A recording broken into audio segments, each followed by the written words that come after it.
முன்னணி தமிழ் நடிகர் ஸ்ரீகாந்த் அதிரடி கைது, அதுவும் போதை மருந்து பயன்படுத்தியதாக கைது. தமிழ் சினிமாவில் அவர் மட்டும்தான் போதை மருந்து பயன்படுத்தினாரா? இன்னும் எத்தனை பேர் பயன்படுத்தினார்கள், எத்தனை பேர் விற்றார்கள், எத்தனை பேர் மாட்டப் போகிறார்கள்? இது சினிமாவுக்கு புதிதா? ஏற்கனவே எத்தனை பேர் போதை மருந்து வழக்கில் கைது செய்யப்பட்டிருக்கிறார்கள்? முழு விவரத்தையும் பார்க்கலாம், வாருங்கள்.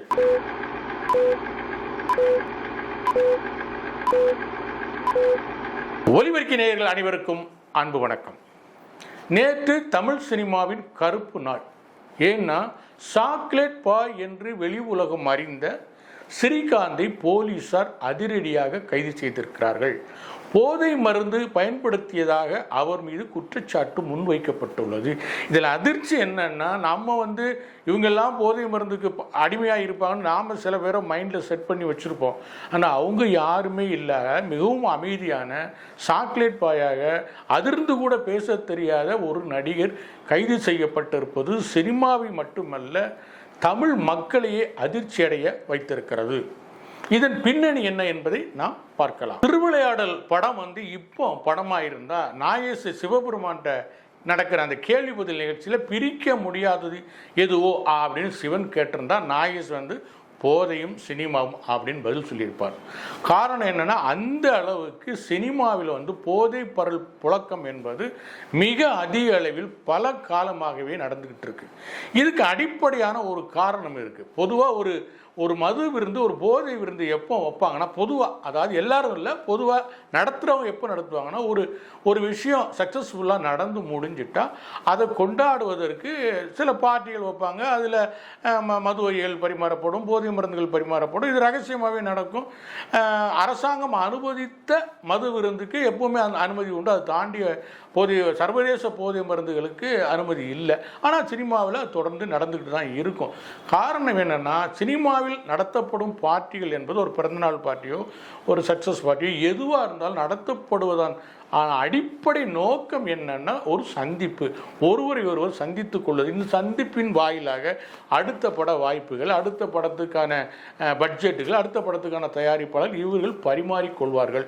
ஒருவரை ஒருவர் அறிமுகம் செய்து கொள்வது. இங்கே தான் காதலும் வருது, இங்கே தான் திருமணமும் உருவாகிறது, இங்கே தான் விவாகரத்தும் உருவாகிறது.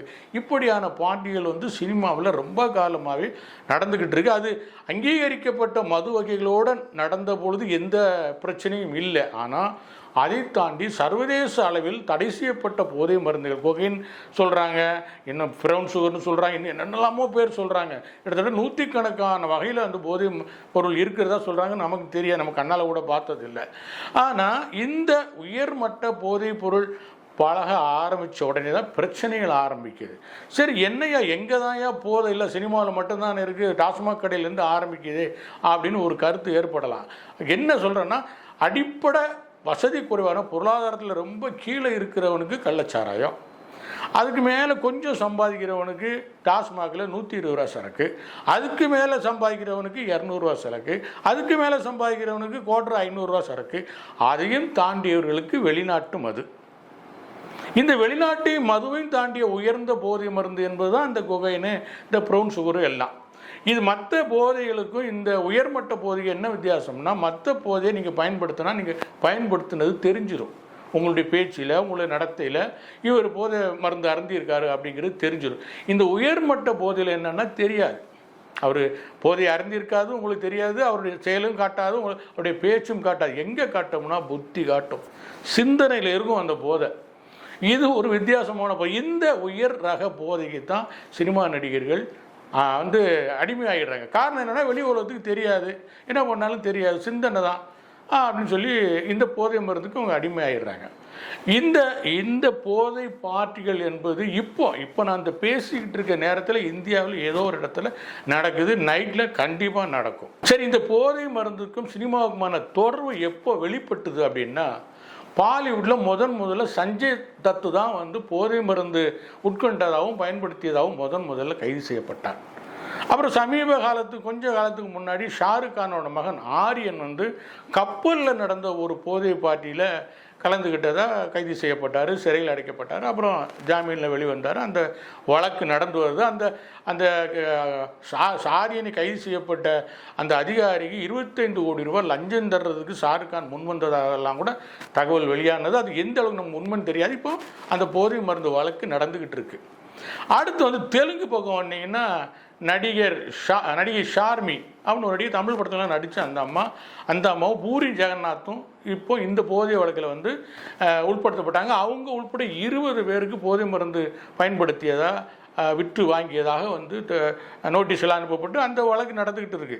இந்த ஷர்மி வந்து நடிகை, பூரி ஜெகநாத் வந்து இயக்குனர், தயாரிப்பாளர். இவங்க 2 பேரும் சேர்ந்து இப்போ சமீப காலமாக படங்கள் தயாரிச்சுட்டு வர்றாங்க. அந்த 20 பேரில் இவங்க 2 பேரும் முக்கியமானவங்க. இப்போ நடிகர் தருண் ஒருத்தர் இருக்கார். இவங்க 3 பேரும் முக்கியமானவங்க. அப்புறம் கன்னட பக்கம் வந்தீங்கன்னா நடிகை ராகினி திவேதி அவங்களும் இன்னொரு நடிகை சஞ்சனா கல்ராணியும் இந்த போதை மருந்து வழக்கில் கைது செய்யப்பட்டு ஜெயிலுக்கெல்லாம் போட்டு இப்போ ஜாமீனில் வந்திருக்காங்க. கேஸ் நடந்துகிட்டு இருக்கு. இவங்க சினிமாவிலேயே நடிக்க ஆரம்பிச்சிட்டாங்க. அப்படியே மலையாளத்து பக்கம் மேற்கு பக்கம் போனீங்கன்னா ஸ்ரீநாத் பாசி, ஷான் டாக்கோ இவங்க உள்பட பலர் கைது செய்யப்பட்டாங்க. இவங்க 2 பேரும் முக்கியமான ஆட்கள். அவங்களும் கைது செய்யப்பட்டு விடுதலை செய்யப்பட்டு ஜாமீனில் விடுதலை செய்யப்பட்டு இப்போ அந்த வழக்கு நடந்துக்கிட்டு இருக்கு. ஸோ நம்மளை சுற்றி போதை வழக்கு, போதை கைது எல்லாமே நடந்துகிட்டு இருக்கும்போது தமிழ்நாடு மட்டும் ஏதோ பரிசுத்த ஆவி மாதிரி பரிசுத்தமாக உட்கார்ந்து இருக்கிறதா நினச்சிக்கிட்டு இருக்கோம். இல்லை, ஆந்திராவிலையும் கன்னடாவிலையும் என்ன, மலையாளத்துலேயும் என்ன நடக்குதோ, என்ன நடந்துக்கிட்டு இருக்கோ அது தமிழ்நாட்டிலையும் நடந்துக்கிட்டு இருக்கு. ஆனால் இங்கே யாரும் பெரிதாக கைது செய்யப்படவில்லை. அதுக்கு முக்கியமான காரணம் என்னன்னா, கைது என்று போகும்போது அந்த பிரச்சனை அங்கே தீர்க்கப்பட்டு விடுகிறது. அதில் அரசியல் உள்ளே போகிறோம், அதிகாரம் உள்ளே போகிறோம், அதிகாரிகள் உள்ளே போவாங்க, அல்லது பணம் உள்ளே போகும். முக்கியமாக பணம் உள்ளே போகும். அந்த பிரச்சனை அப்போதே தீர்க்கப்பட்டு விடும். ஏன்னா இங்கே சினிமாவுக்கும் அரசியலுக்கும் அவ்வளோ ஒரு நெருக்கம் இருக்கிறதுனால ஒருத்தர் மாட்டிக்கிட்டா கூட அவரை சீக்கிரத்தில் விடுவிக்க வேண்டிய வேலைகளை கமுக்கமாக செஞ்சு முடித்து அவங்க ரிலீஸ் ஆகிடுவாங்க. இப்படி பல சம்பவங்கள் நடந்திருக்கு. நம்ம வந்து தமிழ் சினிமாவில் வெளிப்படையாக போதை மருந்துக்கு அடிமையாகி தன்னுடைய ஆய்களை குறைத்து கொண்டு வந்து வெளிப்படையாக தெரிஞ்சவர் வந்து ரகுவரன் மட்டும்தான். ஆனால் நிறைய பேர் இருக்கிறாங்க. நமக்கு தெரிஞ்சது ரகுவரன் மட்டும்தான். 1980களில் பிரபலமான இருந்த நடிகை, அன்னைக்கு வந்து கமலஹாசன், ரஜினிகாந்தை விட அதிகமான பெண் ரசிகைகளை கொண்ட ஒரு நடிகர், அரசியல் கட்சியெல்லாம் தொடங்கினவர். அவர் போதை மருந்துக்கு அடிமையாகி இப்போ வீட்டில் இருக்கார். அவர் உருவம் குலைஞ்சி போச்சு, வயசாகி போச்சு, வெளியில் வர முடியல. இப்போ வீட்டுக்குள்ளே முடங்கி கிடக்கிறாரு. அவரால் வெளியே வர முடியல. இப்படி அவர் மட்டும் இல்லை, இது மாதிரி இன்னும் நிறைய பேர் இருக்கிறாங்க. அவளை பற்றி எந்த தகவல்களும் வெளியில் வர்றதில்லை. இப்போ சமீபத்தில் மன்சூர் அலிகானோட மகன் அவன் வந்து போதை மருந்து விற்றதாகவும் பயன்படுத்தியாகவும் கைது செய்யப்பட்டு சிறையில் அடைக்கப்பட்டான். அவன் மன்சூர் அலிகானும் தன்னுடைய சக்திகளெல்லாம் பயன்படுத்தி அவனை வெளியில் கொண்டு வந்துட்டார். இந்த நிலைமையில் தான் இப்போ வந்து ஸ்ரீகாந்த் போதை மருந்து வழக்கில் அரெஸ்ட் ஆகியிருக்காரு. உண்மையிலே ஸ்ரீகாந்த் வந்து ஒரு அப்பாவியான நடிகர் தான். ஏன்னா அவர் தனிப்பட்ட முறையில் எனக்கு தெரியும். என்னுடைய குடும்ப விழாக்களுக்கெல்லாம் அவர் வந்திருக்காரு. தனிப்பட்ட முறையில் அவர் ரொம்ப நல்ல மனுஷன். அதிர்ந்து கூட பேச மாட்டார், சத்தமாக பேச மாட்டார். சிரிப்பை தவிர வேறு எதுவும் அவர் முகத்தில் எதிர்பார்க்க முடியாது. அவர் படங்களில் நடிக்கிற கேரக்டர்லையுமே கூட ரொம்ப ரொம்ப அமைதியான கேரக்டர் தான் நடிப்பார். ரொம்ப அதிரடியான கேரக்டர்லாம் அவர் பெருசாக நடித்ததில்லை. அவங்க அப்பா வந்து தெலுங்குக்காரர், அவங்க அம்மா வந்து கும்பகோணம். 2 பேருமே பிராமண குலத்தை சேர்ந்தவங்க. இவரும் பிராமண குலத்தை சேர்ந்தவர். அப்பாவோட கட்டுப்பாட்டில் தான் ஸ்ரீகாந்த் எப்போவுமே இருந்திருக்காரு. அப்பா என்ன சொல்கிறாங்களோ அதை தான் கேட்பார். அவருடைய கால் சீட்டு, அவருடைய மற்ற விவகாரங்கள் எல்லாத்தையும் பார்த்துக்கிறது அவங்க அப்பா தான். அவர் முதல்ல 2002 வந்து ரோஜா கூட்டம் படத்தில் அறிமுகமானார். அழகாக இருந்தார் பார்க்குறதுக்கு. அவர் நடிப்பும் நல்ல அமைதியாக பெண்களுக்கு பிடித்த மாதிரி இருந்ததுனால ஏகப்பட்ட பெண் ரசிகைகள் அவருக்கு உருவானாங்க. அதுக்கப்புறம் ஏப்ரல் மாதத்திலே படத்தில் நடித்தார். அப்புறம் மனசெல்லாம் படத்தில் நடித்தார். அப்புறம் பார்த்திவன் கனவு படத்தில் நடித்தார். அப்புறம் பம்பர கண்ணாலே படத்தில் நடித்தார். இப்படி பல படங்களில் அவருடைய அற்புதமான அமைதியான நடிப்பை வெளிப்பட்டு சாக்லேட் பாய் ஹீரோ அப்படிங்கிற ஒரு இமேஜை அவர் ஏற்படுத்திக்கிட்டார். இப்போவும் சில படங்கள் அங்கொண்டு இங்கே சில படங்களை நடிச்சுக்கிட்டு தான் வர்றாரு. இவருக்கு சிக்கல் ஆரம்பிக்குதுன்னா, எங்கே இவர் தடுமாறுறான்னா, முதல்ல வந்து அவர் தன்னோட பல படங்களில் இணைந்து நடித்த புன்னகை அரசின்னு பேர் சொல்லப்படுகிற நடிகை அவர் தீவிரமாக காதலிச்சார். கல்யாணம் பண்ணிக்க விரும்பினார். அந்த அம்மாவும் இவர் கல்யாணம் பண்ணிக்க விரும்பிச்சு 2 பேருமே என்ன போய் பத்திரிகையாளர்களோட தனிப்பட்ட பேசும்போது இந்த விஷயங்களை அவங்க ஷேர் பண்ணிக்கிறாங்க. சீக்கிரம் கல்யாணம் பண்ண போகிறோம்னே, அப்பா தானே குறுக்க நிற்கிறாங்கிற மாதிரிலாம் ஸ்ரீகாந்த் எங்கிட்டே சொல்லியிருக்கிறாரு. அந்த காதல் வந்து ஒரு இடத்துல கை உள்ள அவங்க அப்பா வந்து தெளிவாக சொல்கிறார், எப்போ இப்போ நீ தான் வளர்ந்துக்கிட்டு இருக்க, இந்த நேரத்தில் நீ கல்யாணம் பண்ணிட்டேன்னா திரும்ப சினிமா வாய்ப்புகள் வராது, இப்போ வேண்டாம், இருக்கட்டும், பின்னாடி கல்யாணம் பண்ணிக்கலாம்னு சொல்லியிருப்பார் போல்ற. அந்த ஜோடி அப்படியே பிரிஞ்சாங்க. திரும்ப அவங்க சேரவே இல்லை. அந்த அம்மா வேறு கல்யாணம் பண்ணி போயிடுச்சு, இவர் வேறு கல்யாணம் பண்ணிட்டார். இது அவருக்கு முதல் சர்க்கிள். ரெண்டாவது சர்க்கிள் எங்கே ஆரம்பிக்குதுன்னா, இவர் வந்து ஒரு சாக்லேட் பாய் ஹீரோவை தான் தொடர்ந்து நடிச்சுக்கிட்டு இருந்தார். அவருக்கு ஒரு விஜய் அஜித் மாதிரி, ஒரு ரஜினி கமல் மாதிரி ஒரு அதிரடி ஆக்ஷன் ஹீரோவாக நம்ம மாறணும் அப்படிங்கிற ஒரு ஆசை இருந்துச்சு. ஆனால் அவர் அப்படி போட்டு படம் எடுக்கிறதுக்கு யாரும் தயாராக இல்லை. ஏன்னா ஸ்ரீகாந்த்னா இப்படி தான் அவருக்கு நடிப்பு வரும்னு சொல்லி அவருக்கு அவருக்குள்ளேருந்து ஒரு மாற்றத்தை கொண்டு வரதுக்கு யாரும் இல்லை. இதனால் அவர் என்ன பண்ணார்னா, இன்னொருத்தர் பேரில் தன்னோட சொந்த பணத்தை போட்டு போஸ் அப்படிங்கிற ஒரு படத்தை இவரே தயாரித்தார். தயாரிப்பாளர் பேர் வேறு பேர் தான் வரும், ஆனால் பணமெல்லாம் இவரோட பணம் தான். போஸ்ன்னு ஒரு படம் பண்ணார்.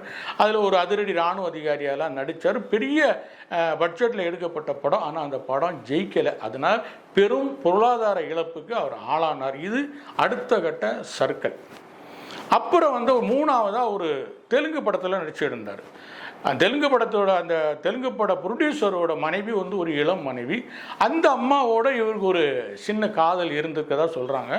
அந்த சின்ன காதல் வந்து அந்த ப்ரொடியூசருக்கு பிடிக்கல. யாருக்கு தான் தன் மனைவி இன்னொருத்தன் காதலிக்கிறது பிடிக்கும். அதனால் அவர் பல்வேறு விதங்களில் அவர் இடைஞ்சல் கொடுத்து ஆரம்பித்தார். அந்த அம்மாவும் என்ன நீ கல்யாணம் பண்ணிக்கோ, இல்லைன்னா சரியாக வராதுன்னு அந்த அம்மாவை ப்ரெஷர் கொடுக்க இவர் என்னன்னு தவிச்சிட்டு இருக்கும்போது தான் இவருக்கு வந்து வந்தனான்னு ஒரு பொண்ணு அறிமுகமாகறாங்க. ஒரு பார்ட்டியில் அறிமுகமாகறாங்க. அந்த பொண்ணோட அவர் பழகுறாரு. இந்த பக்கத்தில் வந்து கல்யாண நெருக்கடி, தெலுங்கு பகுதியில் வந்து கல்யாண நெருக்கடி வருது. அதனால் என்ன பண்ணிடுறாரு, சரி நம்ம எல்லாம் தப்பிக்கணும்னா வேறு வழியே இல்லைன்னு நான் தன்னோட பழகிக்கிட்டு இருந்து தன்னை காதலிக்க ஆரம்பித்தேன். வந்தனாவை திடீர்னு ஹைதராபாத்தில் வச்சு கல்யாணம் பண்ணிடுறாரு. கல்யாணத்தை ரிஜிஸ்டரும் பண்ணிடுறாரு. ஆனால் 2-3 மாதம் அந்த அம்மாவோட வாழ்ந்த பிறகு அவர் அந்த அம்மா அடிப்படையில் வந்தனா வந்து ஒரு பெரிய கோடீஸ்வர வீட்டு பொண்ணு. அவங்களுக்கு ஊட்டியில் சொந்தமாக ஸ்கூலே இருக்குது. அவங்க அப்பாலாம் பெரிய கோடீஸ்வரர், செல்வாக்கு மிக்க குடும்பம். இவர் என்ன பண்ணுறாரு, அந்த செல்வாக்கு மிக்க குடும்பம்ங்கிற போது அந்த பொண்ணோட ஆதிக்கம் கொஞ்சம் அதிகமாக தானே இருக்கும். அது வந்து ஸ்ரீகாந்துக்கும் பிடிக்கல, அவங்க அப்பாவுக்கும் பிடிக்கல. இதனால் என்ன ஆச்சுன்னா 2 பேருக்குள்ள விரிசல் வந்து இந்த பொண்ணை வேண்டான்ட்டு இவர் தனியாக வந்துடுறாரு. ஆனால் அந்த பொண்ணு பயங்கர போல்டான பொண்ணு வந்தனா அது விடவே இல்லை. நீ என்ன கல்யாணம் பண்ணிக்க, கல்யாணம் ரிஜிஸ்டர் ஆகிருக்கு, நீ விட்டுட்டு போக முடியாது. அது சட்ட ரீதியான நடவடிக்கைகளுக்கு அந்த அம்மா போகும்போது வேறு வழியே இல்லாமல் வந்தனா கல்யாணம் பண்ணிக்கிட்டாரு. முறைப்படி வெளியில் ஃபங்க்ஷன் வச்சு கல்யாணம் பண்ணிக்கிட்டாரு. இப்போ அவங்களுக்கு 2 குழந்தை இருக்குது. அந்த குடும்பம் நல்லபடியாக தான் போயிட்டுருக்கு. இந்த நேரத்தில் தான் அவர் இந்த போதை மருந்து வழக்கில் கைதாகியிருக்காரு. ரொம்ப அதிர்ச்சியான சம்பவம். வாழ்க்கையில் பெரிய குற்றம் சாட்டுக்கிட்ட அளவுக்கு பெரிய அயோக்கியம் வந்து மகா அயோக்கியம் சொல்கிற அளவுக்குலாம் ஸ்ரீகாந்த் எந்த தவறும் பண்ணலை. ஒரு சராசரி மனிதனுடைய பலம் பலகீனம் அவருக்கு இருந்திருக்கு.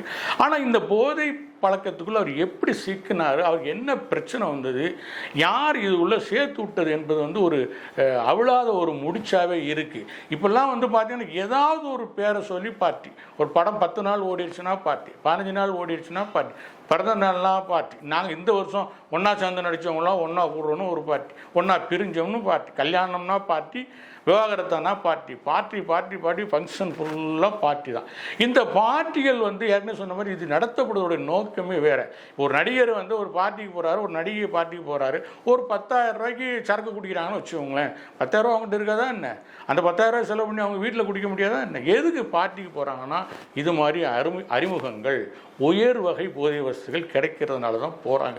இந்த பார்ட்டி கலாச்சாரத்தை ஒழிச்சாலே இந்த போதை மருந்து விஷயங்கள் பெரும்பாலும் ஒழிஞ்சிடும் நான் நம்புகிறேன். இருந்தாலும் ஸ்ரீகாந்த் எந்த மாதிரியான சூழ்நிலையில் இதுக்கு தள்ளப்பட்டார், அவர் கைது செய்யப்பட்டிருக்கார். ஆனால் இன்னும் வந்து ஸ்ரீகாந்த் கொடுக்க போகிற வாக்குமூலத்தின் அடிப்படையில், ஏற்கனவே கைது செய்யப்பட்ட பிரகாஷ் என்பவர் கொடுக்க போகிற வாக்குமூலத்தின் அடிப்படையிலும் இன்னும் பல பேர் இதில் வந்து கைதாகலாம்னு சொல்கிறாங்க. இப்போ கூட ஒரு நடிகர் பேரை, ஒரு கடவுளோட இந்து கடவுளோட பேரை கொண்ட ஒரு நடிகர் பேரை சொல்லிக்கிட்டு இருக்காங்க. அவரும் சமீபத்தில் நிறைய படங்களில் நடித்து ஒரு கல்யாணம் ஆகி விவாகரத்தாகி இப்போ தான் இன்னொரு கல்யாணம், இப்போ தான் புதுசாக ஒரு வாரத்துக்கு முன்னாடியாக ஒரு கல்யாணம் பண்ணார். அவர் பேரையும் சொல்கிறாங்க. இன்னும் யார் பேர்லாம் வரப்போகுதுன்னு தெரியல. போலீஸ் வட்டாரத்தில் இது வந்து ஒரு ட்ரெய்லர் தான், இன்னும் போக போக பாருங்கள் பெரிய பெரிய பிக்சர்லாம் வருதுன்னு சொல்கிறாங்க. நம்ம வேண்டிக்கிறது என்னன்னா, இந்த போதை பழக்கத்திலிருந்து தமிழ் சினிமா விடுபடணும். அதுக்கு இன்றைக்கி இருக்கிற சங்கங்கள், தென்னிந்திய நடிகர் சங்கமோ தயாரிப்பாளர் சங்கமோ முன்னின்று ஏதாவது வழிவகை செஞ்சு இதை நிறுத்தினாங்கன்னா கன்னட சினிமா மாதிரி, தெலுங்கு சினிமா மாதிரி, மலையாள சினிமா மாதிரி இந்த நம்ம தமிழ் சினிமாவும் இந்த போதை குழிக்குள்ளே விழாமல் காப்பாற்றப்படும்னு நான் நம்புகிறேன். நன்றி நேயர்களே. உண்மை பேசுவோம், அதை உறக்க பேசுவோம். இந்த நிகழ்ச்சி உங்களுக்கு பிடிச்சிருந்தா லைக் பண்ணுங்கள், ஷேர் பண்ணுங்கள், சப்ஸ்கிரைப் பண்ணுங்கள். நன்றி, வணக்கம்.